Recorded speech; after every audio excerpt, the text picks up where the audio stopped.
Hoje, o nosso assunto é a implantação da burocracia no Brasil. No vídeo anterior, eu falei de patrimonialismo, né, como ela se implantou no Brasil, e os conceitos de burocracia, idealizada por Max Weber. E disse que hoje falaria como a burocracia foi implantada no Brasil. De que forma se deu essa implantação? Vamos lá. Hoje nós vamos falar da burocracia no Brasil, de 1930, início do governo Vargas, até 1955, início do governo JK. Bom, vamos lá. O capitalismo tardio no Brasil dava os seus primeiros passos. Mas o Estado brasileiro ainda guardava no seu âmago, no seu mais recôndito de sua alma, todas as características do patrimonialismo. Tá? Getúlio Dornelles Vargas chega ao poder e começa a dar os primeiros passos para a implantação da burocracia.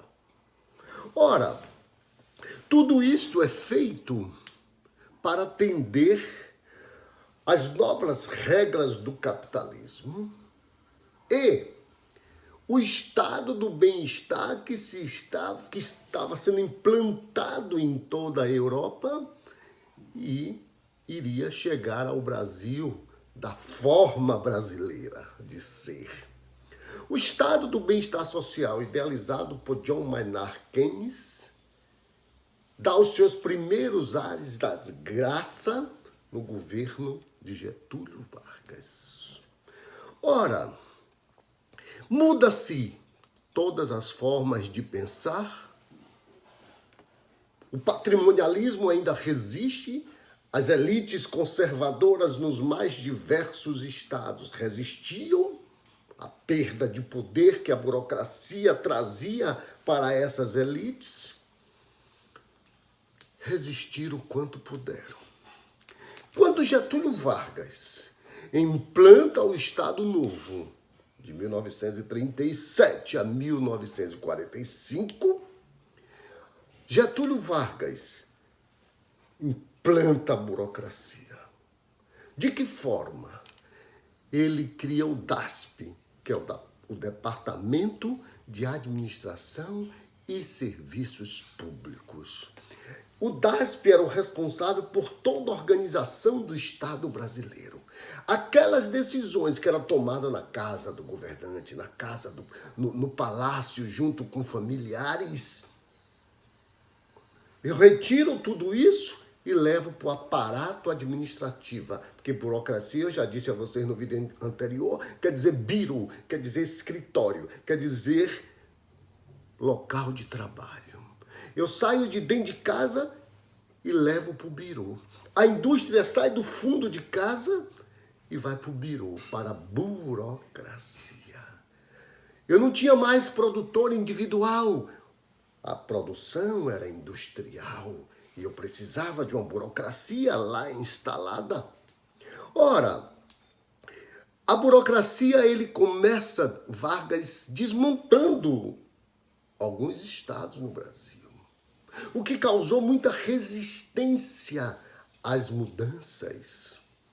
Por exemplo, na Bahia, Vargas nomeia para interventor como governador do estado da Bahia,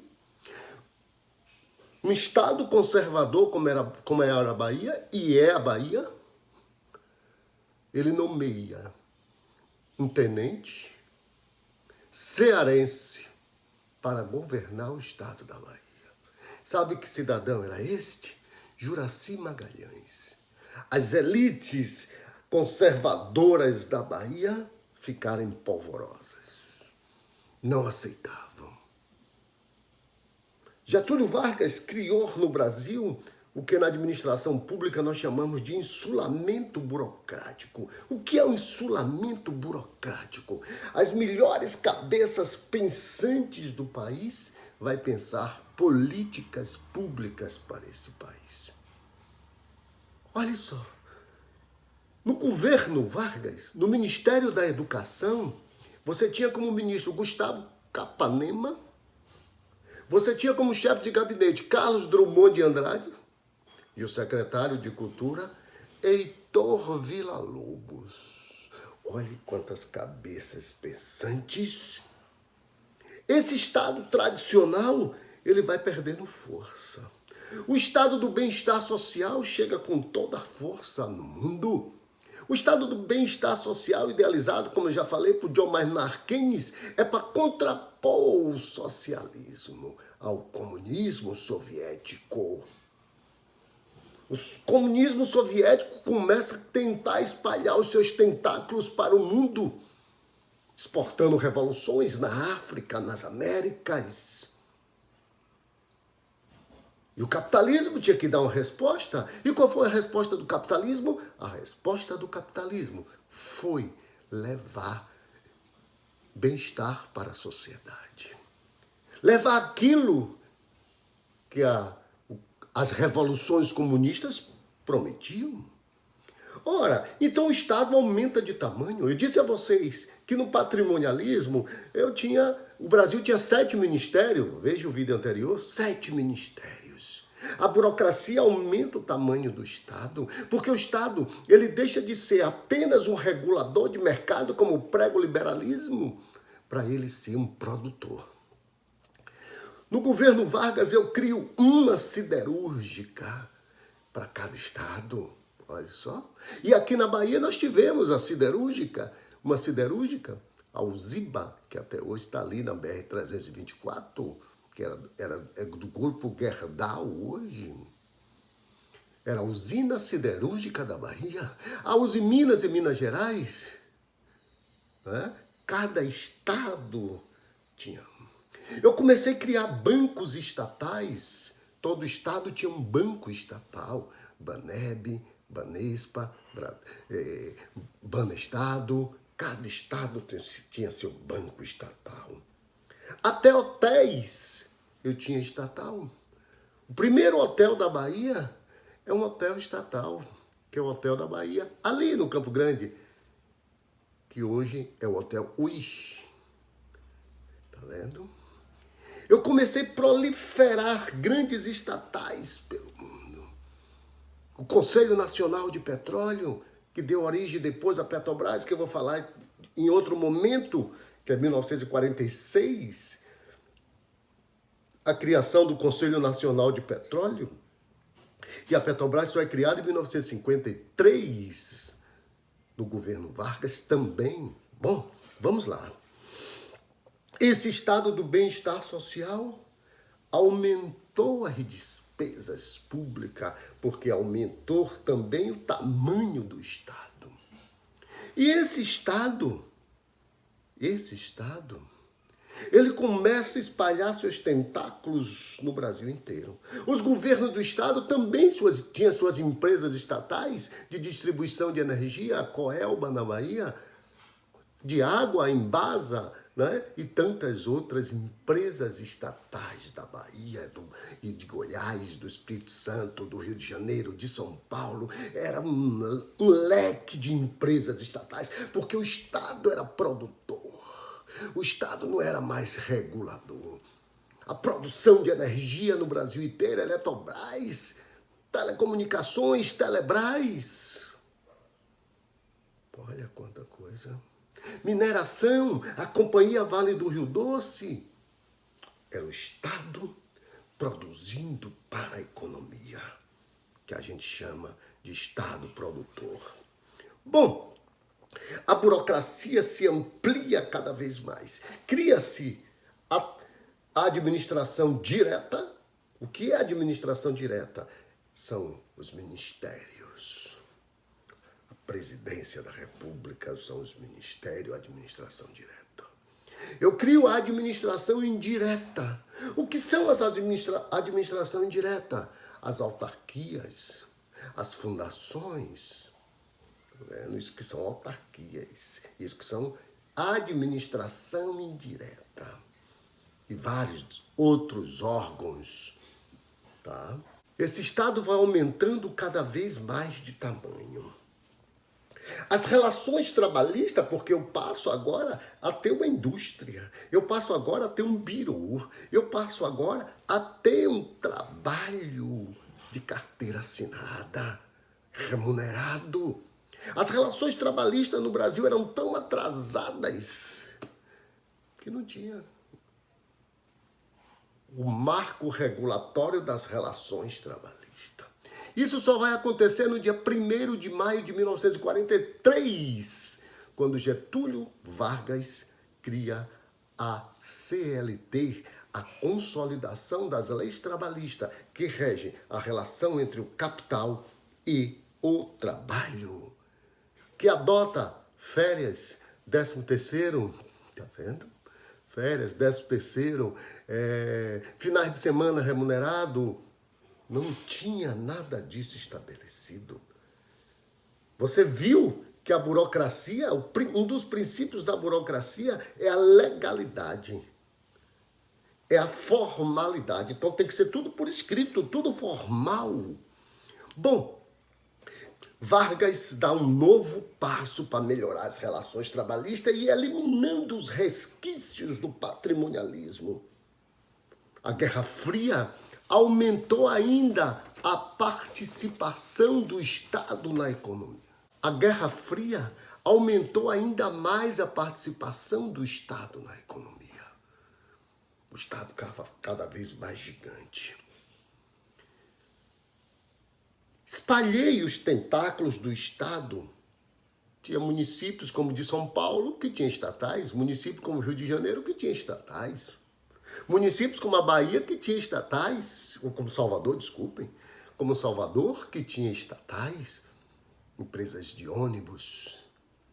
Você está vendo como era o tamanho do Estado? Bom, em 1945 veio o fim da Segunda Guerra Mundial e, consequentemente, a deposição de Getúlio Vargas. Getúlio Vargas deixa o poder, volta para sua São Borja, né? E o Brasil tem outro governante.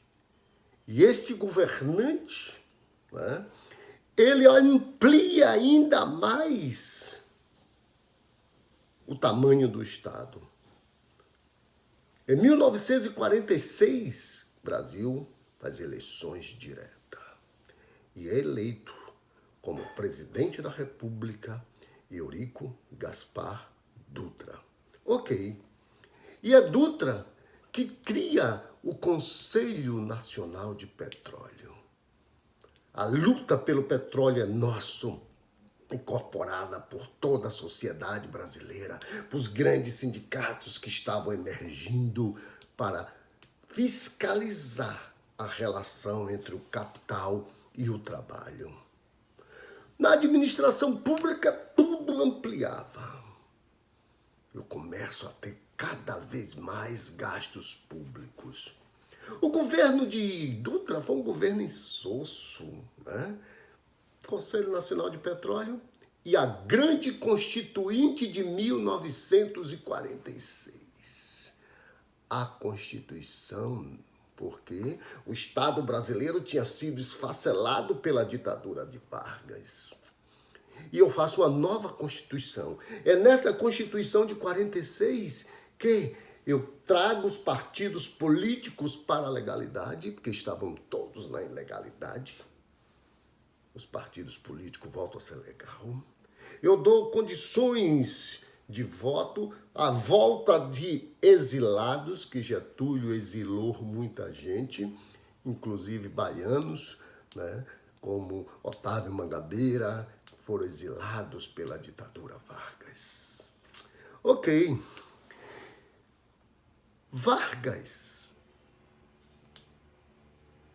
foi, para muitos, o pai dos pobres e, para outros, a mãe dos ricos. Né? O governo de Eurico Gaspar Dutra, como eu já disse, foi um pouco insosso. Né? Insosso. sem graça, né? Um presidente sem aquele carisma. Bom, o que é que acontece? O povo começa a pedir a volta do pai dos pobres e da mãe dos ricos, Getúlio Vargas. Getúlio Vargas volta sendo eleito presidente da República, desta vez pelo voto direto. Getúlio Vargas volta com toda a força em 1950. Vargas cria mais estatais, amplia ainda mais o tamanho do Estado, poderes aos bancos, como o Banco do Brasil, Caixa Econômica. É criado o BNDE, porque hoje que é BNDES, viu? Sarney, presidente Sarney, quando presidente na década de 80, ele acrescentou um S ao BNDE, porque o BNDES de hoje foi criado Banco Nacional de Desenvolvimento Econômico. Sarney acrescenta um S. Olha como o Estado começa a fazer a sua expansão vigorosa. As mudanças eram claras no país inteiro. Vargas, apesar de tudo, mergulha o país numa crise, a oposição violenta ao seu governo, mas a burocracia estava lá intacta. Bom, o capital estrangeiro prolifera no Brasil para financiar o desenvolvimento. A luta entre a União Soviética e os Estados Unidos deixa isso muito claro. Nós vamos falar no próximo bloco, no próximo vídeo nosso, sobre como os Estados Unidos entopem o Brasil de dinheiro, sobretudo no governo de JK, para promover o desenvolvimento e não ser presa fácil para as revoluções socialistas. Tá. A crise fica tão violenta que Vargas, no dia do soldado, agosto, Vargas sai da vida para entrar na história. Vargas comete suicídio. Cometendo suicídio, assume o seu vice. Mas isso é matéria para os historiadores. O que eu quero dizer é que durante todo esse período, o Estado brasileiro só fez ampliar o seu tamanho, aumento das despesas públicas, aumento cada vez mais das relações, da relação do Estado com a sociedade. A mão invisível do mercado saiu de cena. O Estado produzia petróleo, o Estado produzia energia, o Estado produzia telecomunicações, o Estado explorava minérios. O Estado era o dono dos fatores de produção. Esse era o estado do bem-estar, atrelado a uma burocracia gigantesca. O tamanho do Estado era gigantesco. E até hoje, a gente ainda tem resquícios dos saudosistas, do patrimonialista. Até hoje, sobretudo em nosso interior do Estado, dos estados do Brasil. Por hoje, eu vou ficando por aqui. No próximo vídeo, nós vamos falar da burocracia do governo JK até a ditadura militar. Passar por todas as crises, mostrar quanto de dinheiro entrou no Brasil para promover o desenvolvimento do Brasil. Abrir estradas, portos, aeroportos. Essa foi a construção do Estado brasileiro que vocês estão acompanhando aqui conosco nesses videoaulas para a gente cada vez mais levar informação para a sociedade. Até o próximo vídeo e fique com Deus.